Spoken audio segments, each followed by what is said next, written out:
Alright guys, what's going on? Welcome in. So minicamp for the New York Jets is officially over, and in this one I wanted to talk about the standout players, the standout performances from that 3-day period. Now, I think it's really important to end minicamp off on a pretty high note. We did have Aaron Glenn cancel that last day, so it is what it is, right? We're kind of in that dead zone period for the NFL right now. Probably not going to be getting a whole bunch of football news unless we have a crazy trade or, start seeing teams make those late summer additions. But again, it's important for especially some of the younger players here, because the veterans, we know what Demario Davis is going to look like, we know what Breece Hall is going to look like, we know what Garrett Wilson's going to look like, we know what Minkah Fitzpatrick's going to look like. We have a pretty solid idea there. But when it comes to some of the newcomers, when it comes to maybe the players that are adjusting to the scheme change or what have you, it's important to be trending up heading into camp. Before I dive in, I did want to give a quick shout out to the New York Jets, right? I was watching Flight 26 from 1JD Films, which is just an absolute staple every year, by the way. Like if you're a fan of this team, just pop on these series. It just gets you fired up. But when they were talking about Minkah Fitzpatrick, right, that whole edition, they featured some audio, and it was really cool because Minkah just, before he was a Jet, even when he was a Dolphin, he's always been one of my top 5, top 10 favorite players just naturally around the game. Just love his skill set, love his consistency, how he approaches. Just there's so many things about his game that I feel like young up and coming safeties, young up and coming corners can look at. And I understand that he's not, the number 1 or number 2 safety, but man, from the time that he was drafted, even going back to college at Alabama, from the time that he was brought into the NFL to now, he has just been an absolute pillar of consistency and versatility and productive every single season. So, I really appreciate them for, featuring that audio. And, of course, I appreciate you guys, because without you guys, there is no channel. So thank you guys so much. You're the best. Let's talk about these standouts. First player up here, Gino Smith. Now, what's really cool about Gino is he hasn't been perfect. Even going back to voluntary OTAs, right? He hasn't been perfect. He has missed a couple throws here and there, but all signs are pointing to everyone being fully bought in. There are zero questions moving forward. Think back to this time last year with Justin Fields and the reporters talking about Justin, how the offensive practices were going, even in the non-contact ones. It just felt uneasy, uncertain, but it doesn't sound like, even again, when Gino would have a poor throw or something, it is just, hey, Gino is the guy for this team. Frank Reich absolutely loves Smith. There was even a segment in the One Jets Drive episode. It was the first one that they talked a lot about Gino. So cool, right? You go back and you watch that Frank Reich presser that happened a couple days ago. It's over on the New York Jets website. I'll leave it linked down below in the description box. He talked at length about Gino's football mind, his approach, his leadership, and also how he still looks young. So I really like how it just feels like everyone is fully bought in with Gino. There are no questions. There are even some of those, some of the reporters that could take shots at Gino Smith over whatever, an interception, an overthrow, whatever happens, but they're not doing it. It feels very much like everyone, players, coaches, reporters, are all on the same page of this guy's the clear-cut quarterback 1. He has done enough to earn that right. And I'm excited to see how it kind of trickles into training camp, man. I'm really hoping and I'm confident that Smith is going to be consistent for us once the regular season hits. Now, the next player up here is Adonai Mitchell. Again, one of my favorite players on this team, because and this is something I keep on saying with Mitchell. He just feels like a sleeping giant, right? That physical profile, height, box out ability matched with speed, as well as elusiveness. He's quick. He can create separation at the line of scrimmage against press. For a 6'3+ type of wide receiver that also possesses great speed, that is a rare combo. That is a rare combo, and it hasn't really been fully on display. There were moments this past season with the Jets, but kind of inconsistent. Again, Justin Fields, Brady Cook, and Tyrod Taylor, he's in and out of the lineup. Not trying to make excuses for the guy here or anything like that, but you can tell that Mitchell is in an opportunity where he's going to have an opportunity. If you think about the coaching tree, just real quick side tangent here, who drafted Mitchell in the first place? It was the Colts. It was Shane Steichen. Who's that general manager? Chris Ballard. When Reich and Ballard were together in Indianapolis, they selected multiple wide receivers that fit that archetype in both Michael Pittman and Alec Pierce. Okay, then you can take it a step further and ask the question, okay, where did Shane Steichen come from? Where did he get the Colts head coaching job from? He was the OC of the Eagles under Nick Sirianni. Well, where did Nick Sirianni come from? He was the OC of the Colts with Frank Reich and Chris Ballard. So the connection is there. And so it's kind of funny, right? Because when we acquired AD, Frank wasn't here. He wasn't the offensive coordinator. And Reich is now walking into a situation where they have a really young, high upside wide receiver in Mitchell, and he just naturally fits the archetype of, or naturally fits that DNA of players that he has shown I like in the draft. I want to invest in these types of players. You kind of can assume that internally, Mitchell's just like, hey, I have an opportunity to really step in and be the true wide receiver 2 of this football team, a fair opportunity. Not saying he didn't get a fair crack with the Colts, but it's just football logic, right? When you have a lot of good players at one position, there's only one football that can go around. So the best ones are going to play. And as far as upside and potential and all that stuff is concerned, it doesn't really matter if you're not as good as the players that are sitting in front of you on the depth chart. So I'm pumped. I'm pumped that Adonai has looked good so far. Next player up here, rookie, D'Angelo Pons. Now, Pons has already recorded an interception, which is really, really cool. But Aaron Glenn has talked about playing him on the inside, playing him on the outside. And look, I'm going to keep on saying it. If you watch D'Angelo Pons back in Indiana, to me, the tape screamed first round. There were moments of just pure lockdown ability.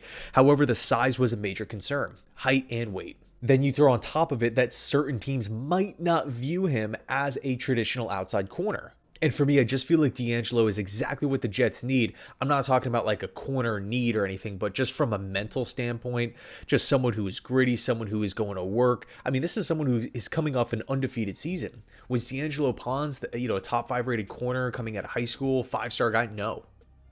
3-star guy out of Florida, out of Hollywood. Same with Omar Cooper. Was he this big, and it's nothing against highly recruited players at all. But I think it's important to recognize that Indiana literally had one of the best college football seasons of all time. And yes, they hit the portal hard. And yes, they have good coaching. And yes, Fernando Mendoza went number 1 overall. But we have to look at that entire team. You do not sweep the regular season, get to the college football playoffs, and then sweep the tournament as well. Knocking off teams like Ohio State, beating Miami in the national championship. Pons, Omar, they were such a huge part of it. Such a huge part. I think the Jets need more underdogs. I think the Jets need more guys that are hungry, guys that are chomping at the bit to play, to make plays, to turn around the culture, instead of finger pointing, instead of, hey, it's not my fault. So I'm really, really happy for D'Angelo. However, I will say this, no pads. So for a shorter, lighter corner, in a lot of 7-on-7 opportunities, the plays are there to be made. When pads come on in training camp, I really want to see physicality. I want to see, of course, this trend continue of him making plays and people getting really excited about him overall. But when pads come on, it's a different game, especially at the cornerback position. We need that physicality. Now, sticking in the cornerback room, we need to give props to Nahshon Wright. This is someone who I keep on talking about throughout this whole process because first of all, I love his career arc. Career backup, rotational, depth piece guy. Ends up getting an opportunity to start a whole bunch of games for the Bears this past season in a very important season. It just so happens to be the best season that the Bears have had in years. Right? You look at how many times the Bears won close games. 1-score games. It's back and forth. They got to win in the fourth quarter. You look at turnover differential. Chicago Bears, number 1 in football. So in a very important season, in a lot of important games, Nahshon Wright, a rotational corner up to this point, right, up to 2025, recorded 5 interceptions, 3 forced fumbles, 2 fumble recoveries. That is incredible ball production for a cornerback. And the Jets brought him in for $5.5 million. Not to mention he has a rare body type coming in at 6'4", 200 pounds. This is a room that I feel pretty good about with Brandon Stevens and Brown Lee. Again, we just talked about D'Angelo Pons, not to mention Azari Thomas. But I'm amped to hear that Nishan so far through camp has looked the part. He has looked good. He's already recorded multiple pass breakups as well as an interception so far. Very long corner. I think he's actually best in off coverage, whether it's off man or off zone. His length, he just feels like he's in a much better position when his eyes are looking at, he's looking at what's happening in front of him as opposed to his back is turned to the quarterback. I mean, if Glenn is willing to change the front, if Glenn is willing to clean house on the defensive side of the football, hire a bunch of new guys, I think running more off coverage should be in play. I think one of the biggest downfalls of the Jets defense last season, and we could talk about player failures, all we want here, but I felt like they were so predictable. So predictable. You knew where the blitzer was coming from. You knew exactly what coverage they were in pre-snap. Fans can identify that at home when the quarterback is walking. If we can pick it up in 2 seconds, opposing quarterbacks that are studying for 8 to 10 hours, game planning for the Jets 8 to 10 hours daily, do you think they're going to identify that? Of course. Then you're factoring in injuries. Then you're factoring in players disappointing. It was just a recipe for flat out disaster, if we're just being honest. So I am all for switching up the defense side of the football, adding some more creativity, being more unpredictable. I think all that stuff is going to go or should go well. The last player I want to talk about here is Tavandre Sweat. I will say this. It's tough to evaluate offensive linemen and defensive linemen because power, strength, it's such a massive part in trench play success and failure. And so if you're in non-contact, non-padded situations, it's tough because that huge element is just, it's just simply not there to evaluate. However, we can look at leverage. We can look at speed. We can look at quickness. We can look at alignment. We can look at get off. We can look at hand placement, right? Hand technique, getting coaches really, really ingrained with these defensive linemen. And Tavandre Sweat has been, much like Adonai Mitchell, one of the biggest talking points of this entire Jets offseason program. Coaches have talked about him. Players have talked about him, right? Listening to Armand Membu talk about Tavandre Sweat. Harrison Phillips talking about Sweat. Sweat has been a standout performer so far. And I've seen some criticism with his weight, right? 360 pounds. What is this? You're looking at like really good defensive tackles, maybe in other systems and whatnot, that are coming in at like 280, 290, 360. That's outrageous and everything. If you want to run a lot of odd man fronts, it is a non-negotiable that you're strong up the middle. The 3-4 specifically is built to have an anchor in the middle section of that defense, right? You think about the alignment where that player is typically lining up, right over the center, 0 tech, 1 tech. He's so close to the football.